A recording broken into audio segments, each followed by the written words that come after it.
Good morning, good afternoon, or good evening, depending on where in the world you are today. My name is Amanda, and I want to welcome you to this TechStrong Learning Experience. We are excited to have you join today's program. It's going to be a great topic, and we've got great speakers.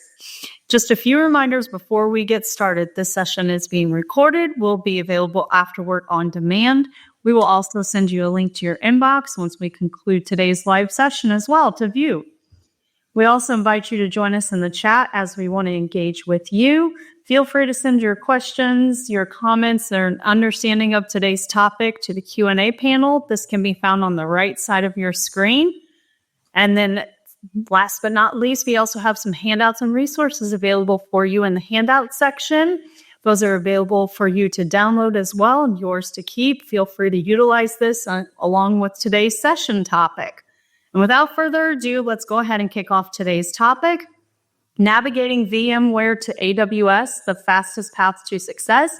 And today we're going to have Mitch Ashley moderating. Mitch, do you want to go ahead and get us started? I would love to. Thank you so much, Amanda. Great to be here with everybody. We, our topic today is really talking about, so this is strategic imperative, but also it's been prompted by the disturbance in the force with Broadcom acquiring VMware and some changes that have happened there. We're going to get into some of the drivers behind moving to the cloud, moving to AWS. But I first wanted to thank our sponsors, both AWS and Calent. And we have a couple of folks here who are experts from Calent. Again, we are recording this, so sit back. It's going to be conversational. We're going to be discussing this. There aren't slides, so you don't have to know death by PowerPoint. We're all good. Nobody will harmed in the making of this learning event. And I think we'll have some great discussion with that. So to that end, we would love to hear from you. We'd love to hear both where you're joining us from today, type that into chat. But we also want to hear your questions because we'll be addressing those as we go along. Type them into the Q&A tab. Also, just your reactions, your thoughts, your comments as we're discussing this. You can say, hey, I had a similar experience, or, I ran into this issue around Gen AI. Or somebody told me this, or whatever. I really liked what Zach said, or Mark had a good point there. Whatever comments you have, share those with us in the chat, and we'll use that as part of our conversation. Matter of fact, oftentimes that in the Q&A helps really guide and shape our conversation. So we're happy to include you to be part of the discussion today. To that end, let's go to our topic, talking about the move to AWS and the cloud, moving from VMware onto some alternative platforms, if you will. So I have the great pleasure of being joined by two folks from Calent. First is Mark Olson. Mark, would you introduce yourself, please? Yeah, thanks, Mitch. So Mark Olson, for the past 3 years or so, I'd led the pre-sales solution architecture team of Calent, talking to customers just like yourselves that are joining today on the best way to get out of the on-premise environment. And a lot of that conversation is the best way to leave VMware behind and move to AWS. I'm recently transitioned into a role leading some of our enterprise customers, but still looking forward to moving some more VMware workloads. We also have Zach Tuttle with us today. Hello, I'm Zach Tuttle. I am a Principal Customer Solutions Architect here at Calent. My role is essentially trying to dive deep with customers in their technical challenges and see how we can help them and how we can resolve those issues they may have. Very good, very good. Well, we mentioned AWS and Calent are sponsoring today's conversation. Both of you are joining us from Calent. Mark, would you set some context so folks know who we're talking to and what all Calent does? This is not a big sales pitch. We're not going to be pushing product, but we are going to talk about a lot of the experiences that you have and from doing this with customers and, capabilities. So it's going to come up, and let's set the context for folks. Yeah, precisely. Yeah, AWS needs no introduction, but Calent would be new to a lot of folks on the podcast today. So Calent's an all-in AWS premier tier professional services partner. Basically, to expand on that is all we do is AWS. But we do that across a number of areas. Our practice specializations span everything AWS does, from applications to big data and AI. Well, most of what we'll talk about today relates to our experience with migrations and DevOps in that practice area. If we look at how we define ourselves internally, we're thinking about ourselves as a next generation cloud services company that involves leveraging AI and our AWS expertise to transform and to bring customer ideas to impact. And that's the end of the sales pitch. Okay, very good. Nice job. Nice self-contained. Appreciate you doing that. Well, I mentioned at the opening, there have been changes, of course, with Broadcom acquiring VMware. I think most folks, if they're not already readily aware, the impact of some of those pricing changes. But there's other reasons too. People are considering going to the cloud. Maybe they're thinking about some other alternatives besides VMware, whatever it might have been. Love to hear your thoughts on, as you're talking with customers, even prospects even, what are some of those problems or drivers or reasons why people are thinking from moving from on-prem onto an AWS? Yeah, thanks, Mitch. I'll take that in two parts, right? So there's some underlying trends that have been true for a number of years now, and there's some recent developments that you've already alluded to with Broadcom making some changes. Starting from our experience, what's been true for years now as we've worked with AWS and customers, like AWS has at this point built a platform that no single company could realistically recreate. So the on-premises environments that we're moving from they're not going to be able to rise to the level of engineering that AWS can afford to invest in, thanks to their economies of scale, their own first-party hardware engineering. They're able to price this super aggressively to outcompete like typical on-prem or hosting environments. And it's more than just like moving to somebody else's hardware and VMs. With the AWS managed services, they've taken a lot of what they might call undifferentiated heavy lifting or the operational toil that customer teams would get involved in, and now redirect that to more productive activities. So building new applications instead of worrying about patching and migrations in the same way that on-premise environments had. So that's been true increasingly for probably a decade now, or approaching anyway. More recently, though, Broadcom, with its VMware acquisition, they sort of changed the economics for VMware customers that have still been on-prem, that have been holding out on their cloud migrations. First of all, they radically changed their licensing. They're raising their prices and they're bundling some of their software SKUs or software products that were previously independent, where you could pick and choose. Now they're forcing some customers to go to a single software SKU. I think they're drawing it down to two, which are the prices that are going up concurrent with that. So it's been kind of wild. Thinking about the customer reactions that we've seen from that, financially, the increase and the cost increases that Broadcom is pushing down radically changed the return on investment of a migration. If you model in these future cost jumps, it's pretty easy to see that getting away from a platform that's going to have those crazy increases is cost positive. And then the other thing that we're seeing in the field too is just apart from the invoices or the sticker shock that people are going to get, customers are proactively just sort of plain angry at the way this has been rolled out. And they're either creating or accelerating their own programs even before they get that sort of first surprise invoice, so that they're ahead of it and don't need to worry about it. I guess to bring just one real world example that was reported in a number of news outlets, so I feel like there's some veracity to it. AT&T just last month was claiming that VMware by Broadcom was offering it a 1,000% price rise. I've never seen anything like that, so I sort of scratched my head at it. But 10x on what you're paying for licensing in any operational function. There's no way that's built into IT budgets. There's no way that's built into sort of the cost models of what customers are expecting and building out. So those are sort of the more recent drivers for Broadcom. But actually, to hear more from the audience, let's put up our first poll. We'd like to hear what's motivating y'all in the audience to migrate. And meanwhile, I'm going to turn it over to Zach to talk in a little bit more detail about some of the migration drivers that we're seeing. And then we'll come back around as the poll comes in and focus more on the areas that folks are interested in today. Yeah, thanks. Let's see here. So yeah, please feel free to send any questions about what we're talking about in the Q&A or respond to the poll, and we will make sure and prioritize our answers accordingly. So yeah, some of the things that we see, or maybe I guess issues that we see while we're delivering these migrations for customers, surprises that we tend to see, and unknowns that we want people to plan for before kind of going out into doing one of these migrations. Some of the things are one of the things that we see commonly with our customers, and that we definitely help them with, but we see it a lot, is not a honest evaluation of their internal team skills.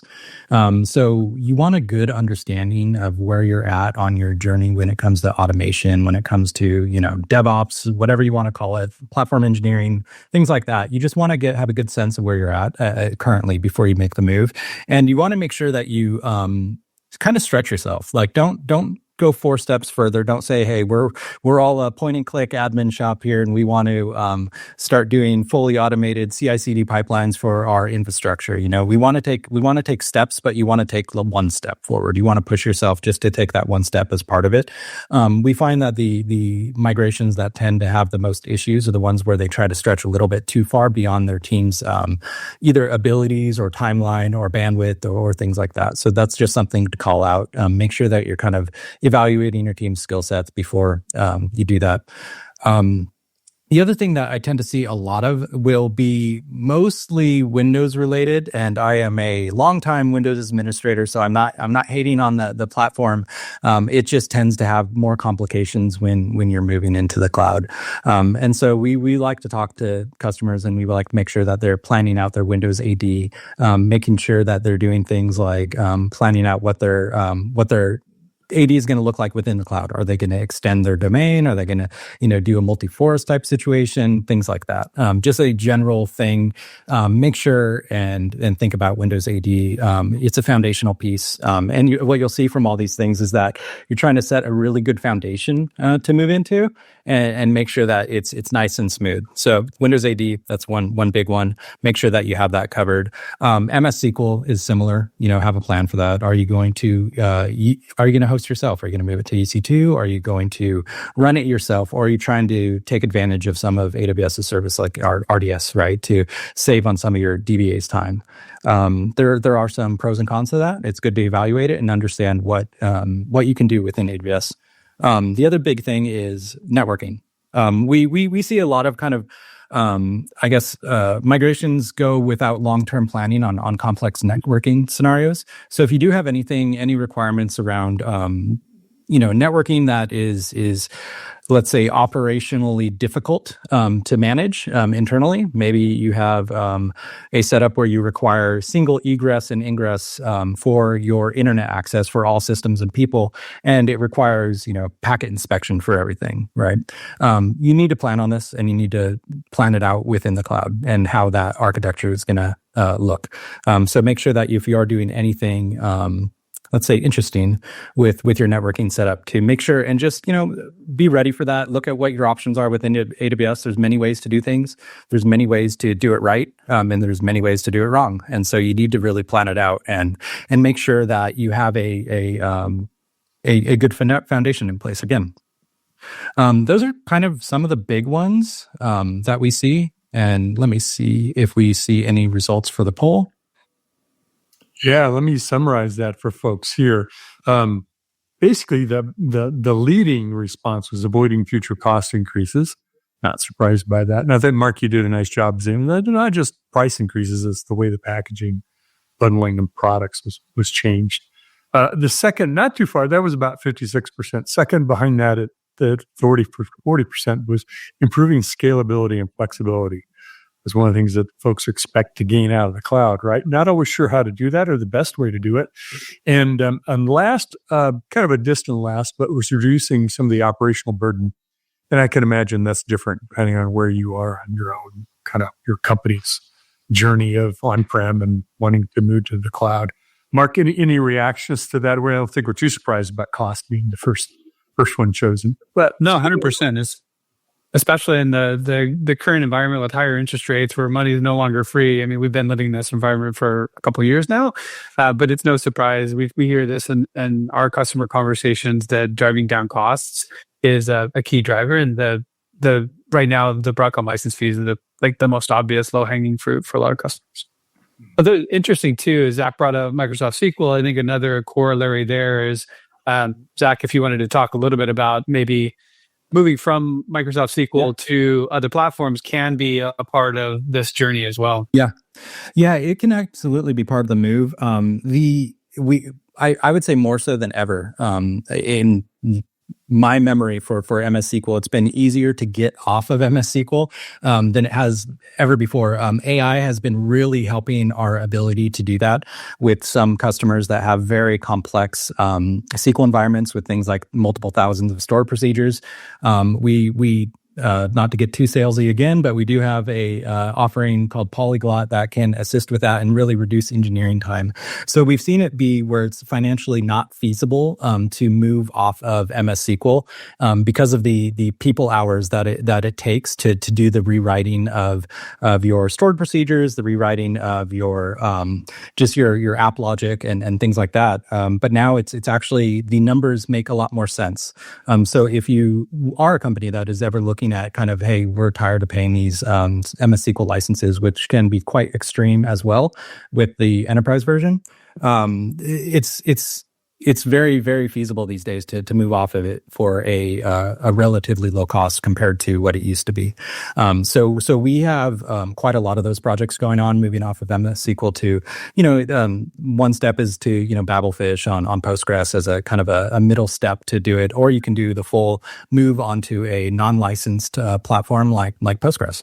And we've had a lot of success doing that, and customers love it because it enables them longer term to get off the licensing completely across the board. That unlocks them to be able to start rewriting their apps within like .NET Core for Linux, getting off the MS Server licensing, things like that as well. So yeah, that's a big passion of mine. I again, as an ex-SQL admin, while I appreciate the platform, it's costly, and so customers want to cut those costs.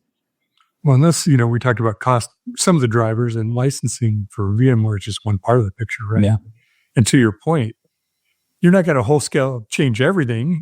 But when you're making a migration, you're moving to the cloud, that is the time where you could say, this is a good time to make the switch on that part of what we're doing from. Yeah. There's opportunities to even at a smaller scale, right? Where you can kind of get that muscle stronger, right? Understanding, taking it as the chance to start working on one aspect of the longer term plan as part of it. Yeah, we're running this on Windows. We're not using anything that's Windows. Maybe we use something else to save a little bit of money like that. Well, let's do this. I love, it's great to talk about where we want to go and why we want to go there and the stuff moving there. But I think just knowing my own cloud journey, it's always, what don't I know that I don't know? And I have a lot of questions myself. So sort of the challenges, maybe some of the barriers to getting there. But it's also, one of the advantages of working with someone like a Kalen is, some of those things that I don't know. Some of the questions I don't know to ask. So let's talk about what some of the challenges or barriers might be. Zach, if you want to kick us off on that. Really, some of it besides the stuff I talked about with Windows issues and stuff. One of the big barriers is going to be your team, your people, your understanding skills.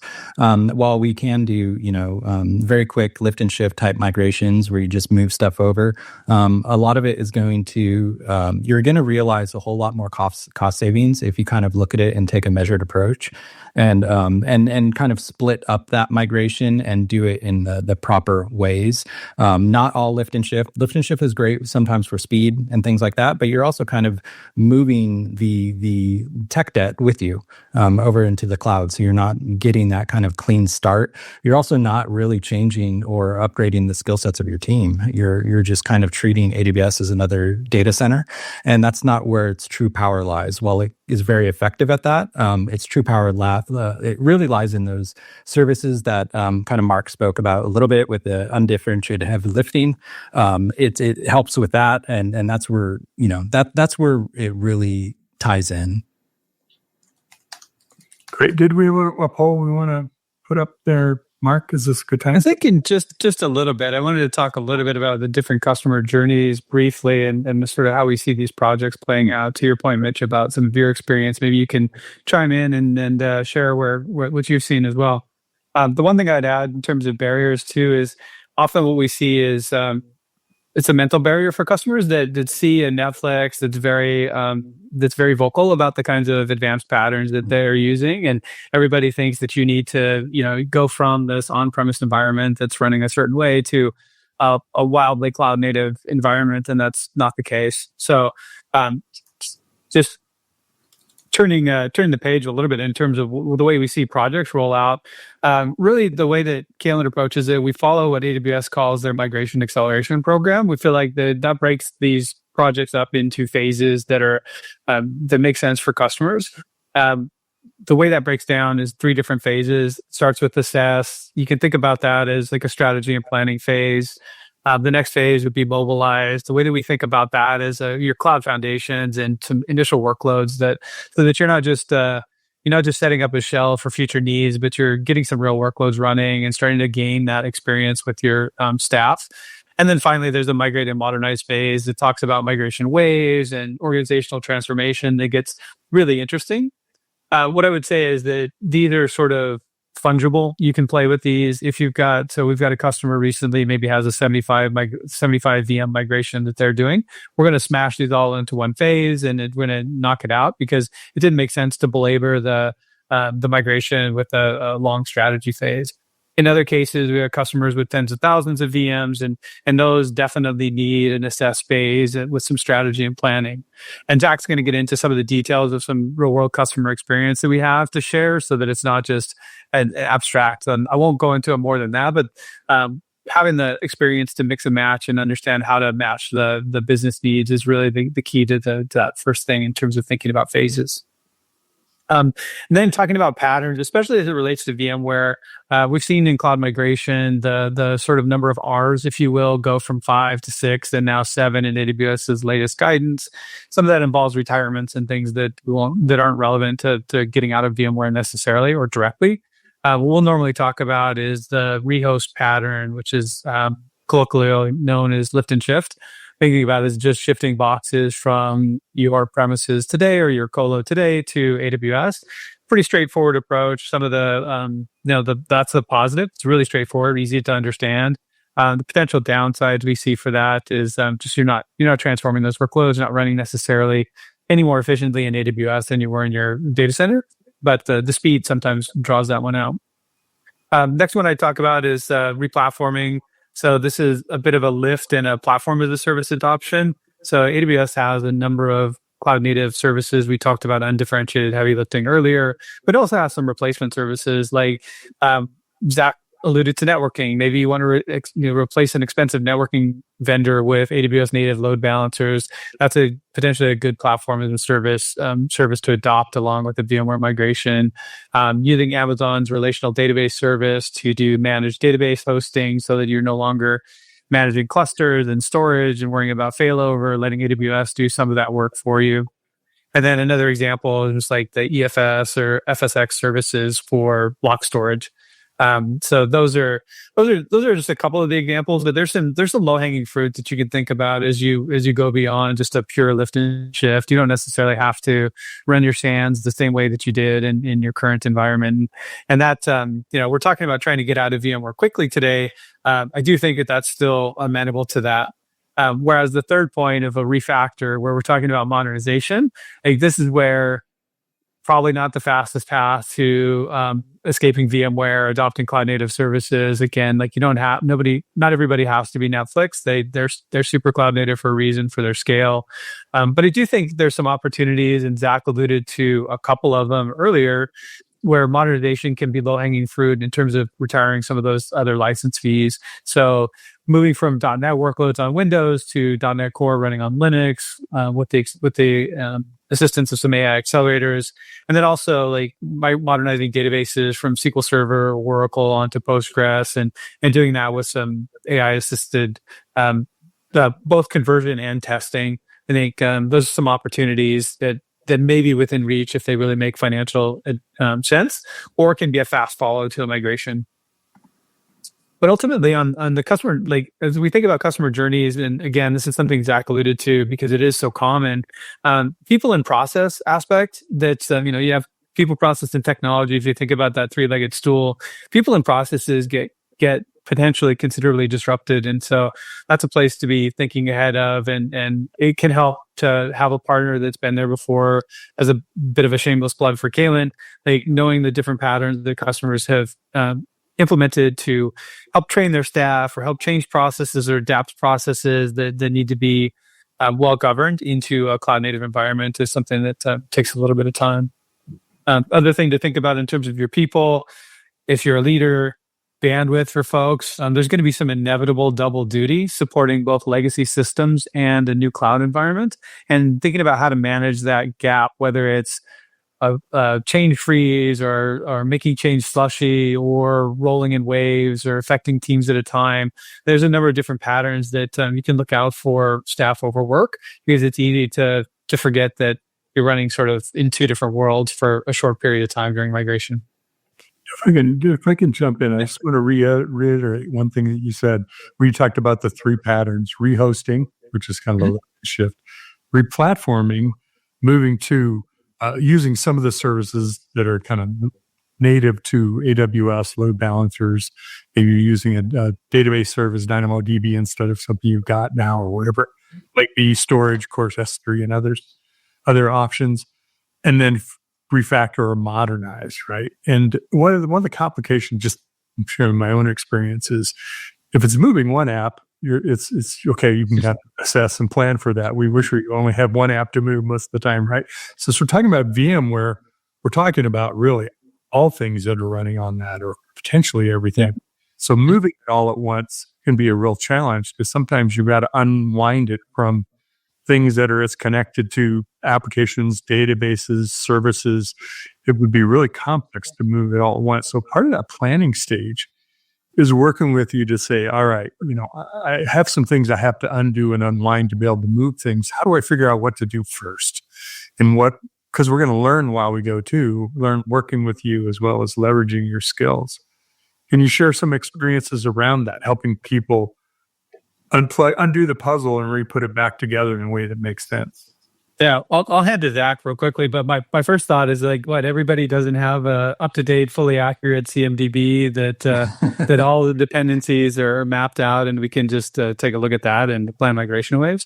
The sarcasm aside, I think Zach's seen this in anger in any number of customers, so you really speak to that well. Yeah, and I mean that's the rub, isn't it? I mean that's the challenge. So like in reality, kind of as you alluded to, the real, it's not real. You're never doing a full data center lift and shift, and that's it, right? You're never doing a replatform of everything or a refactor. It's always a mix of everything. And so it really is that's what that assess phase really is for, is evaluating everything and really trying to make a plan for each individual service. And it's not easy, but it's good. It's good to do thoroughly, especially on the larger migrations. So yeah, I mean, in reality, it's just going through each individual service, getting inventories together, getting all the stakeholders involved, getting, all the service owners, whatever your method is for managing your infrastructure, understanding where they're at with their services, finding all those appliances, those third-party vendors that might also have those expensive licensing, looking at the migration plan for those. That's kind of a part that we don't always touch on in these conversations is, we focus on VMs most of the time, but there's really quite a lot of services. There might be load balancers, there might be firewalls, there might be tons of other things, proxies, and those we want to evaluate as well. And those we love to replatform, because generally the AWS services are 90% there, if not 100% there, to replace them, and they're low cost compared to the competitors. So there's a lot of advantages there, and that actually kind of ties into a Q&A question that I saw. Somebody said, saying that moving to VMware to AWS is really going to be profitable if we do a simple lift and shift. But if we take advantage of containers, to which extent is this going to change the relationship between infrastructure and operations teams and the development teams? And so we're kind of getting into maybe let's call it the DevOpsification of your company. But what I mean to say though is that there's still a lot of cost advantages that you can have from moving to AWS without having to containerize everything. Those third-party services you can use those and save quite a lot. But if you are doing the lift and shift without considering any of that, the cost savings is not going to be giant and significant. Where you really get into is when you start looking at those services that save both people time and expenses. So going to containers is great. It's a path that most of our customers are going on in some level, but it's not the primary cost savings mechanism for moving to AWS. Yeah, that's containerization has many advantages. One of them is just being able to move things around a little bit more seamlessly. That's just, of course, in the cloud. One of the things about lift and shift, the scenario, and this is one I lived through, is if you're facing a hardware refresh in your data set, that now you're talking about, not laying out cash for a 5-year investment or whatever. Now you're moving to a services model. Yeah. So that can be a good one. But in most cases, where that's not true, your cost is not going to be your big drivers when you make some of those changes of, deplatforming off of, VMware or Microsoft or whatever it might be that you're using, just something else. Yeah. And you know what, when you're in that situation, it's also important to consider that because your hardware might be a little aged, when you don't always do a one-to-one comparison with AWS services in that way, right? Because your hardware is probably quite a bit slower than what you would be running within the cloud. And so it's not always the best comparison to do an apples to apples to what you have on-prem to VMware, which all those nuances are kind of what we work with customers to help figure out and figure out where that sizing comes into play, services and things like that. It's not the early days of cloud either. You mentioned, Mark, Cloud Foundation that AWS has, which is really kind of another way of thinking of patterns, different approaches of kind of architecting and moving to the cloud. Anything you or Zach want to share about Cloud Foundation if folks aren't aware of that, familiar with that?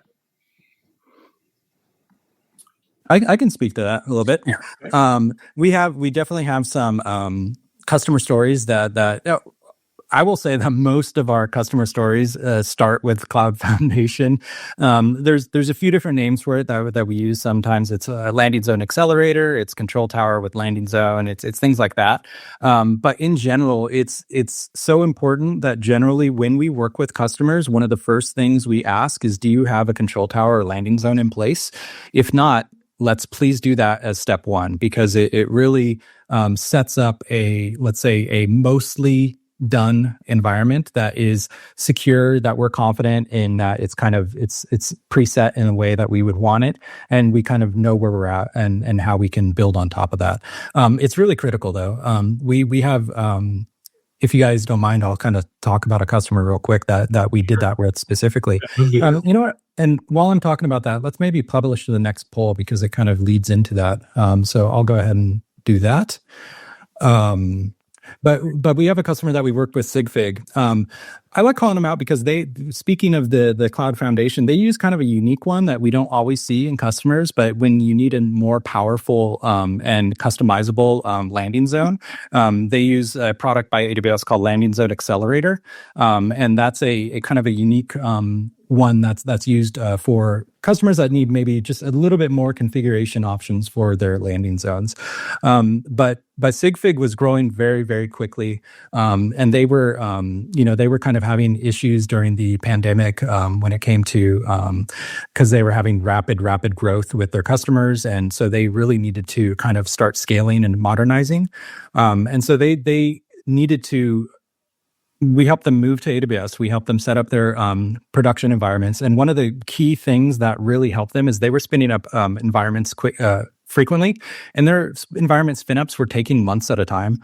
So if you've been there before, you've done it, you've gone into your VMware environment, and you might have imaging, you might have automation, you might have strong PowerShell scripts, things like that to be able to automate these things, but they still take time, and they still checklists. There's still kind of manual innovation, and there's still kind of ClickOps going on and stuff like that. And it still takes a lot of time to do. So there's months to get a prod environment up. And with all of the landing zone accelerator setup, with all of the pipelines that we set up with them and the automations and stuff, that moved down to less than a week for deploying a full production environment for them. So that's huge, right? So that's not necessarily talking specifically about VMware costs, but that is talking about agility, that is talking about speed, that is people costs, right? That's months of time that you don't have to pay for to spin these things up. And so there's huge advantages that they got from doing that.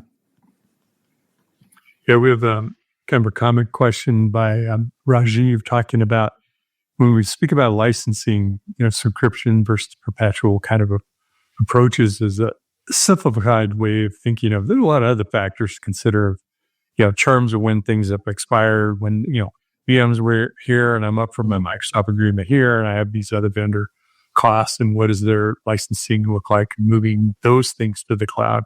But it's kind of a complex puzzle that you want to assess all of those things as part of your ROI. If that makes sense, then here's our move strategy, or at least it informs part of it. Am I in base with that? Absolutely. Yeah. I mean, if you think about it, it's not, there's way more advantages to moving to AWS than just saving VMware licensing costs, right? So there's a lot of other factors that you should definitely consider.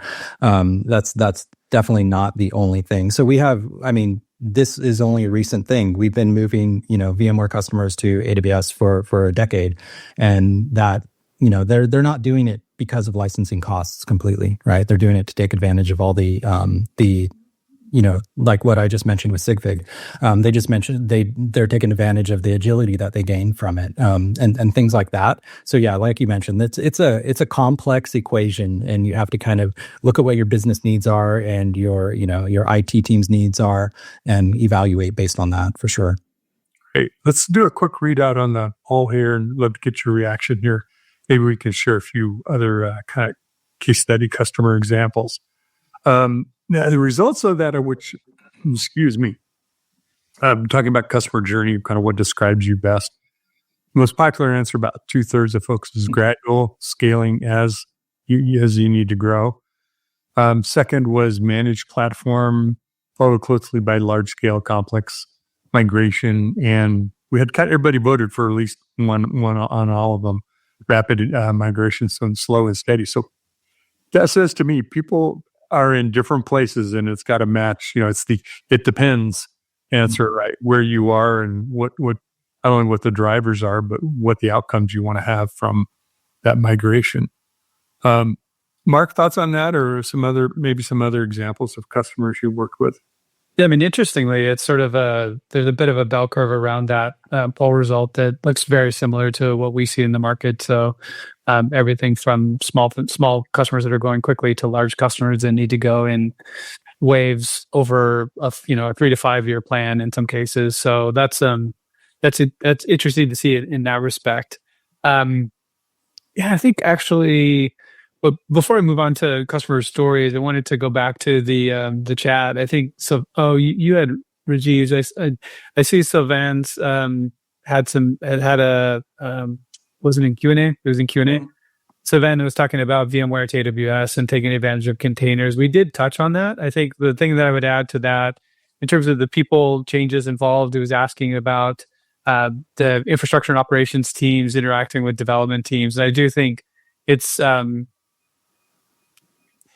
it's often a challenge. It depends on how well those teams get along today, but often we need to find ways that the infrastructure and operations teams are often the ones that get their hands slapped when there's an outage, and the development teams are the ones that are trying to sow chaos in those folks' environments. And so that's sort of a typical relationship that we would see among those teams. And finding a way that we shift some of the responsibility back to the dev team in terms of the guardrails that we have in the environment and the variables that they can change, and building them automation that keeps things on a better track for the operations teams. I think it opens up some great conversations around that. I don't. It's going to change it. The question was what's the extent of change among those teams, and I think it's significant, and it can be very significant in some customers. But I think it's necessary for to adopt the kind of pace and change and the take the advantage of the cloud services in the way that that AWS offers. What I don't know the perfect answer, Sylvan, to your questions, but yeah, that's absolutely a concern that we see in every customer. And like as we think about it as consultants, working alongside customer teams and coaching with what's worked in other customers and sort of provable results is one way to help bring leadership on those sort of separate teams together and helping to pull together, knowing that other people have kind of crossed that chasm as well. It's also a good opportunity.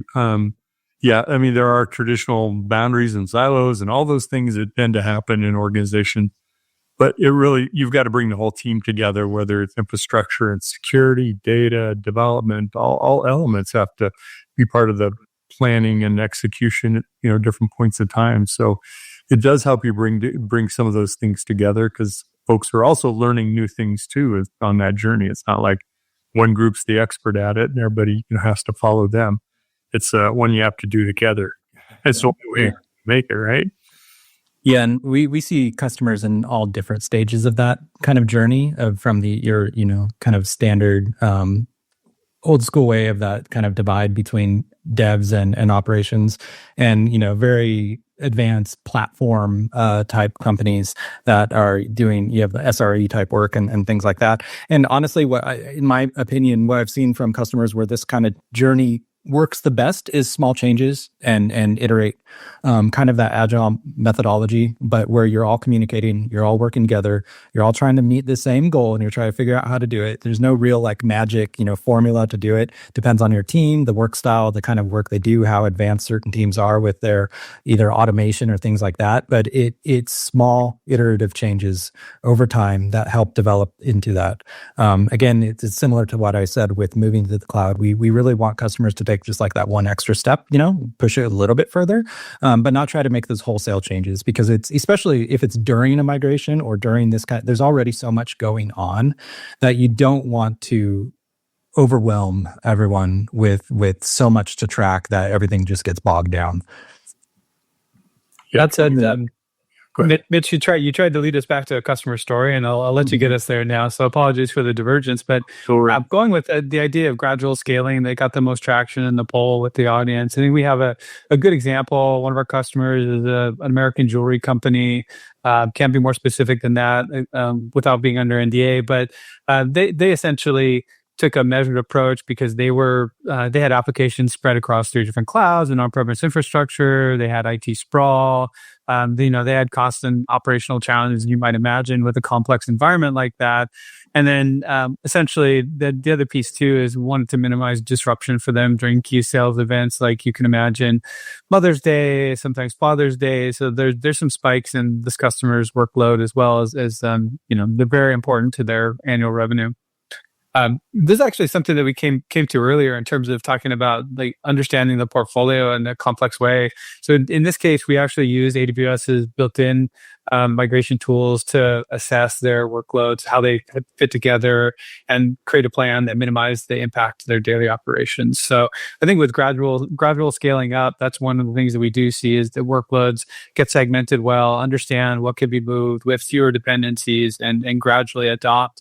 And as that muscle grows with the operations teams, it's easier to you start to migrate more quickly, or you're migrating more confidently those additional workloads. And that's what worked well for this customer. Zach talked about laying a foundation. This customer started with their back office application. So things like simple as SFTP, front end and back end, AD servers, business intelligence, and some of those platforms they happen to be SAP users. So that's the idea. Like you take a small chunk, something that may not be business critical right away, and then start moving more workloads that are increasingly more business critical into that platform.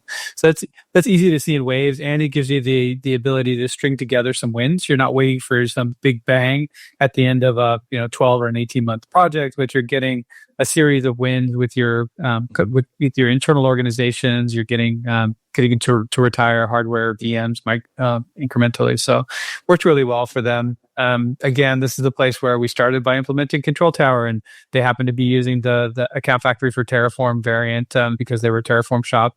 And, just started with that central, well-governed infrastructure and then built it up from there. And then incrementally taking down like VMware Cloud on AWS, some Oracle CRM and other CRM applications came down. So it really was about building a foundation and working upon that. But they couldn't take the risk of doing something that was fast and all in. It was just too complex a portfolio for that. I don't know if we've talked about this one yet, but any example of the kind of large complex, the sort of burning platform we've got to get off and make this change, whatever, but it's a large, complex operation. Yeah, we've got one for that. I'll let Zach talk to that one. Okay. Yeah, we have one that was, I think, 48 data centers that they're moving. And so that's I would consider that large. Oh, data retention, yes. Yeah. And so they had a lot of, of course, a lot of tech debt in those data centers, and they wanted to make sure that they're just, updated. They want to move quickly. They want to do all those things that you get out of the cloud. They had, quite a lot of different services that are, I guess, more interesting. Lots of IoT type stuff. Lots of AI ML services that they wanted to add to view their data. Because when you have 48 data centers, you have a lot of data. ML and AI become a real thing when you have that much data available to you. So this was one that was not necessarily move quick because it's large. So you do have to take this at a measured pace. But the large ones do have that opportunity to both modernize as you're moving and migrate. So because there are so large, there's so many multiple teams, it really becomes advantageous to looking at kind of more, let's say, managed services for existing services that are maybe redundant across those data centers. Maybe you have 40 different versions of firewalls across those data centers, right? And you can standardize on one single AWS firewall. Things like that really help for that. But I think with this one, there was about 4,500 servers, and some of it was a little bit of lift and shift. Some of it was modernized. Some was database migration type work and modernization. But so that's what this one was. It's phased approach, right? There's going to be some services that you're going to retire, some services that you're going to have. Maybe you have services in a different cloud that you want to move over to AWS first, get that there in your foundation. And then basically doing that, usually starting with the database. A lot of times, so we look at that. That's the big ball of gravity is the database. And so we'll start moving those first. In this case, we did move first. And then start moving over the different instances to it. In this one, in the end, the server workload reduced by about 30%. So we're able to retire or refactor or replatform those by about 30%. So they've gotten quite a bit of savings because of that, right? That's a lot of servers that are no longer online. But those are large, complex projects. They take multiple years, a lot of times, more important than anything in those is that initial kind of assess phase. And the foundation again. So it's critical to have a really good plan for those, looking at what is critical, understanding all the team's needs and getting alignment within the customer on which is moving first and what's prioritized and things like that is almost as important as the technical decisions. One of the things about moving to an environment like AWS is it's kind of like moving to a new town and not sure where everything is. And part of the guidance is, I know we want to do some AI work, and I've been looking at some technologies or these LLMs, and tell me about Bedrock or SageMaker or whatever it might be. The accessibility to services and technologies that you don't have ready at hand in the data center or marketplace partners, right, that are right there pre-integrated or have a much easier path to become implemented. And part of that, I imagine, tell me if I'm wrong, imagine part of that journey is helping people navigate through that. Well, this is a good choice to make now. We can kind of plan for what you want to do with AI, or you already started. So let's look at this service, either from AWS or a partner, that kind of thing. So it's not just the bits and bytes and storage and speeds and feeds and apps. It's really kind of the whole ecosystem. Am I on track there? Oh yeah, that's exactly right. the agility of it is incredible, especially once you land. And Bedrock was a great call out. We help a ton of customers utilize that, and they're able to do it very quickly, get it ramped up and get tested at whatever their proof of concept might be. It's so fast to be able to do. It's great. I do see we have a couple questions in the Q&A. I see one that I think I can answer.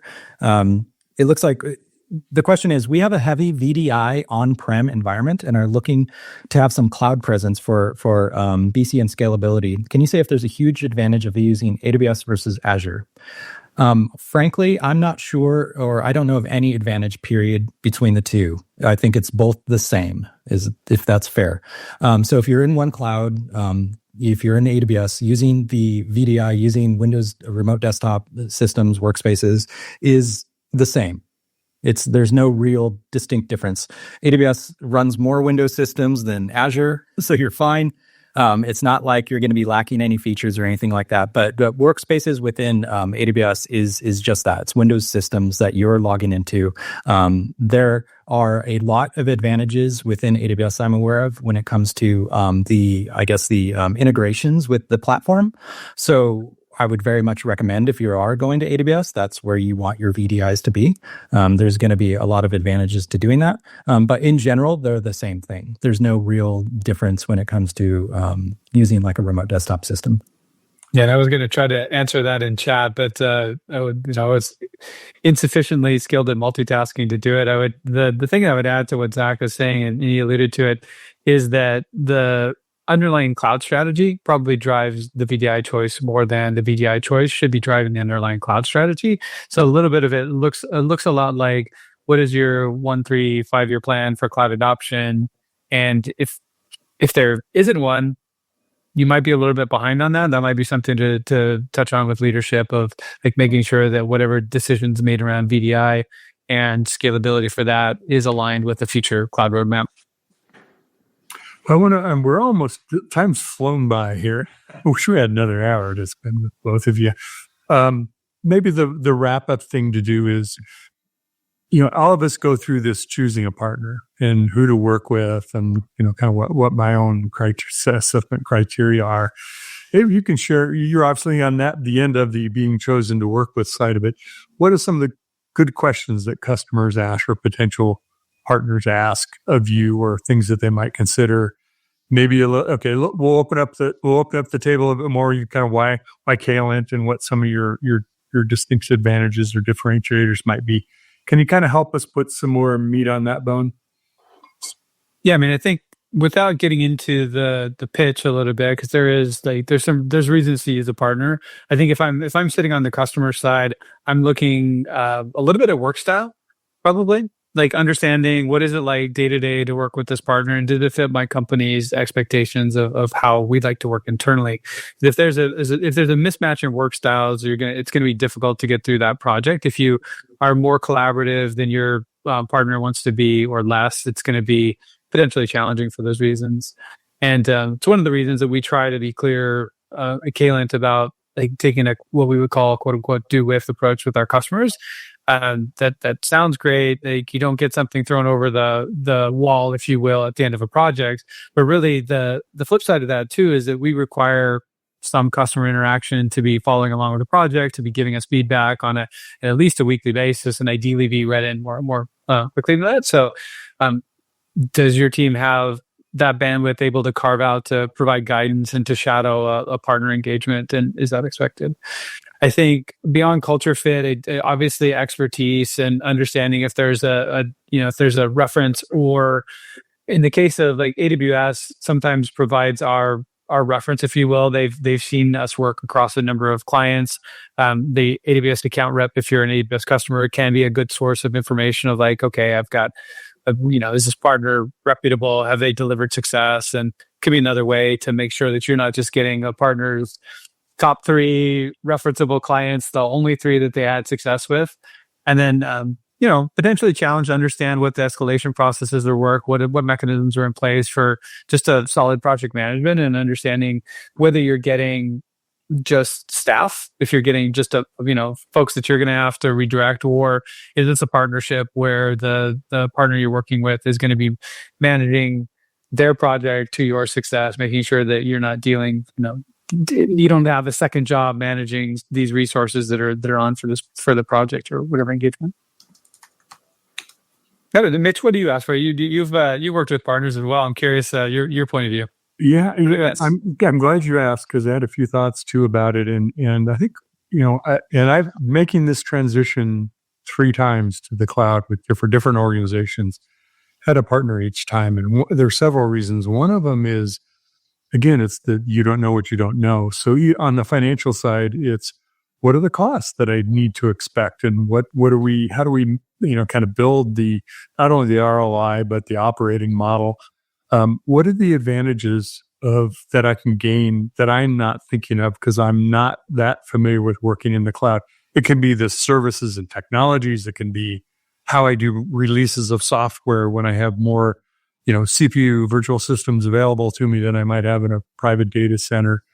It might also, then the third piece of it is, here's where the company's going. Here's where my business is going. I'm being asked to do these things, whether it's in development or in operations. We're expanding our footprint. We're entering different markets. We're doing some things to cost save here, but we're being more aggressive about offering products and services. Bring the business strategy to it, lay that on the table and say, it's not just moving. I want to move and do these things either as a step towards that, or when I get there to be able to execute on that. And I think I think I know what that conversation would be like with you two already talking with you, but pretty quick who the folks that can think not just the get there strategy, but get to the 2, 3, 5 year yard line of the company. So you're aligned to do what the business needs you to do, not just what you need to do inside your respective function. It makes sense. I imagine you get asked that once in a while. Yeah, 100%. I think that's a good call out. The idea of whether you're driving strategic thought leadership and setting a North Star and helping customers understand how to move towards the current best practices, I think is a great call out. In addition to just being able to lead that conversation rather than being simply hands on keyboard executing tasks that I don't think anybody else needs. Most people don't need another project to manage directly hands on that way. So I think that is a value add. But I think looking at it too, that comes into a couple of areas we're thinking about in terms of why to use a partner as well. Didn't fully touch on there is the expertise. So somebody that's done it enough times to be able to do it the first time for you. And then also somebody that's willing and able to mentor staff and bring them up to speed. Staff coming from VMware have a transition to make, and we're thoughtful about that in the way that we do our projects, making sure that staff at the end of the day aren't mystified by an AWS environment that doesn't run anything like their VMware environment. Bridging that knowledge gap and that skills gap throughout the project with hands-on experience is super helpful. Beyond that, like you said, the bandwidth of running, you're going to be running in 2 places for a little while, or maybe 49 places instead of 48 while that's burning down for more complex. And I think having the bandwidth to help manage that sort of bubble in complexity, I think is another reason to use a partner.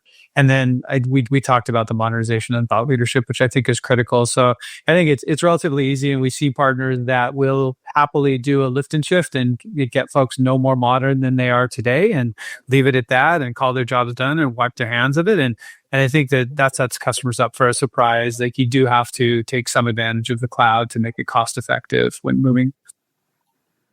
Fantastic. Zach, anything you want to add? I mean, you're very much part of those discussions. Sure. I mean, I fully agree. Yeah, I think that we see the most success when we do with the customer, when we onboard them, when we help them kind of adjust to the new environment. Because that, I think if anyone's been through that journey of going from kind of, let's say, a classic on-prem ClickOps type stuff to a more of an automated DevOps environment within AWS, it's a big transition. It is a tough transition to make, and understanding how to kind of think about those things and being honestly having someone that you can ask who's not maybe a team member, or someone that you can say, hey, how do you do this, and you can get good answers and build trust with and learn from is something that we like helping customers with. Well, excellent. Like I said, we could go another hour. Maybe we'll have an after the show. We could do that like they do on HBO once in a while. But thanks, Mark. Thanks, Zach, to you both sharing with us and being real transparent about some things to consider and some experiences that you have. And I think it's been very helpful. I want to say thank you to our audience also. Have been super great with questions and, asking the VDI. I've never thought that might come up, but of course, yeah, that's part of your environment, part of your infrastructure and what you operate. So that's part of the question too. You want to ask all of those things, and working a partner could certainly help you do that. So I want to say thanks to Kelsey, who's also been on the team helping us put together our conversation today and getting the three of us to show up on time. That's part of what we're doing here. And thank both Kaylin and AWS for putting on, or sponsoring, I should say, our conversation today. Please fill out that survey if you have a minute left before you run to your next Zoom call, team call, whatever it might be. And I want to hand it back to Amanda. We'll close things out. Yeah, thanks, Mitch. This has been a great conversation. I've been listening in best I can, trying to follow along. But it's been an engaging conversation, a lot of great questions. So thank you, all of you, for your engagement today, and it's always appreciated. So a couple of things before we close out. Just a reminder to take our survey. It's 1 minute of your time. Lets us know how we're doing, what you've thought about today's session, and that's invaluable to us, allows us to continue to create great programs like these.